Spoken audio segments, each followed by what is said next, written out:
Well, Paul Harvey said that you can tell you're on the road to success because it's uphill all the way. And I'm here to tell you this something-for-nothing entitlement mindset that invades so many people's lives is a bunch of garbage. And can I tell you something? If you have all the assets in the world, but you don't change the way you think, you'll lose all the assets in the world. Everyone needs a coach. We all need people who will give us feedback. That's how we improve. No, you need a coach. Everybody needs a coach. Every famous athlete, every famous performer has somebody who's a coach, somebody who can watch what they're doing and say, is that what you really meant? Did you really do that? They can give them perspective. The one thing people are never good at is seeing themselves as others see them. A coach really, really helps.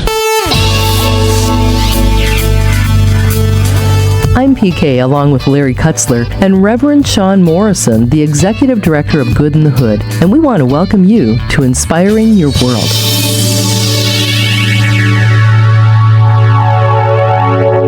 Well, again, Shawn, we're talking about the 12 traits of human leaders, and we're getting down... Healthy leaders. Healthy leaders. There you go. Yeah. That's a missing word, isn't it? Human is good, but healthy is even better. Oh, yes. Healthy leaders. I misread that. Thank you for correcting me. And you did that in such an influential way. And that leads to our topic today. Well, we are going to talk about influence as well as mentors' values. Okay, so we're supposed to be influencers, okay? So what are we influencing? Well, the interesting thing, and this is the mission statement of Good in the Hood, is to influence, inspire, and impact individuals, families, and entire communities for good. And why we did that? Because everyone I've been affiliated with, and me included, loves impact. We measure it. It's what everybody talks about. What's your impact statement? Rarely do we talk about inspiration, though we shared about that earlier and how important that is. But even more rare is when do we talk about a person's influence, where you can't easily measure it, but if it wasn't there, you would lack something significant.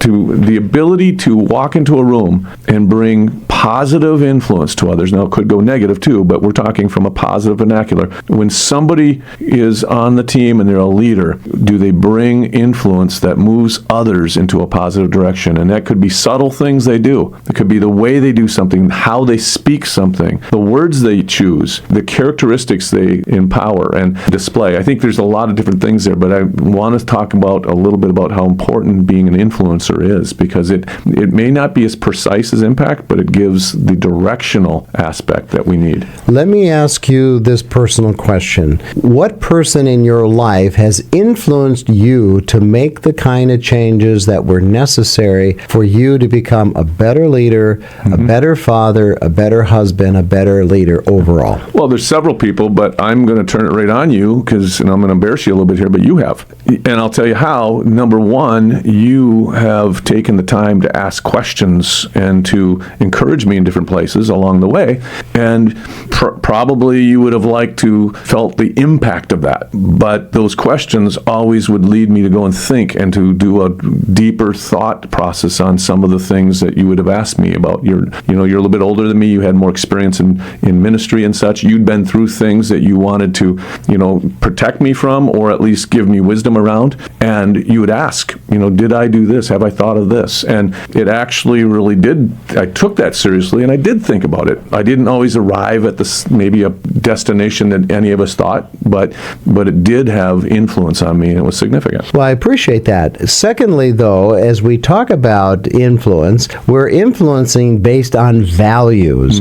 So when we talk about mentors' values and how we mentor people in values, what really, in your estimation, by definition, is a value? To tie the two together briefly, likely no one's going to ask you to mentor them if you're not an influencer that's positive. So it may not be something you can put your finger on, but you know when it's not there, and you know when it is there. And so a good mentor is an influencer. And then they're a mentor that just isn't situational. They're a mentor that mentors others according to values. Now, values are those things, somebody once said, that you are willing to die for. There aren't many. You're not going to have a lot of values, but there's things that are absolutely non-negotiable, and you'll never divorce yourself from them. They are the things that I like to say, not only what you're doing, I said this earlier in a podcast, but it's also why you're doing it. It's your philosophical foundation that gives you, I'll say, the guardrails on the highway so you don't drift from the direction you're going. Give us an example of a value of yours. Just give us one. I would say a significant value for me is loyalty. I want, these are things that for me,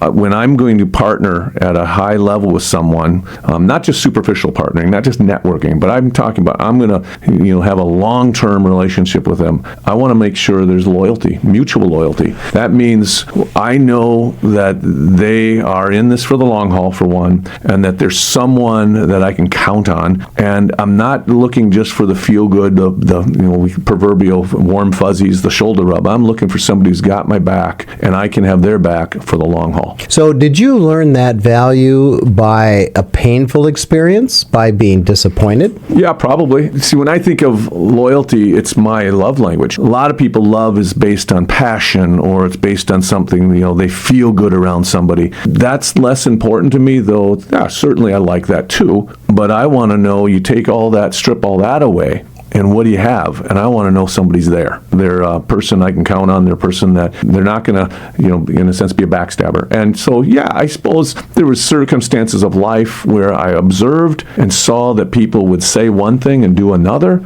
People that said they were committed or dedicated, and they weren't. I had a, pastor of mine that was my mentor, actually, when I was younger, and had a moral failure. I saw that, and that was significantly influential. You can learn things from a wise man. You can also learn from a fool. The only difference is, from a fool, you learn what not to do, and from a wise man, you learn what to do. And so I observed, and I learned, and saw values that were practiced consistently, and I saw failures in those values, and in those failures, I learned from too. Just learned what not to do. You have been one of those kinds of people in my life that is very observant. It's almost like Norman Rockwell, if you remember the painter. Yep. He painted such obvious things that spoke volumes in terms of values and storylines. So when you become an observant person, what are you trying to observe when you look for values and you try to find something in the way that life is lived that is meaningful? How do you develop that? I look for the why, the why of a situation. Kind of funny, but my dad, when I was young, I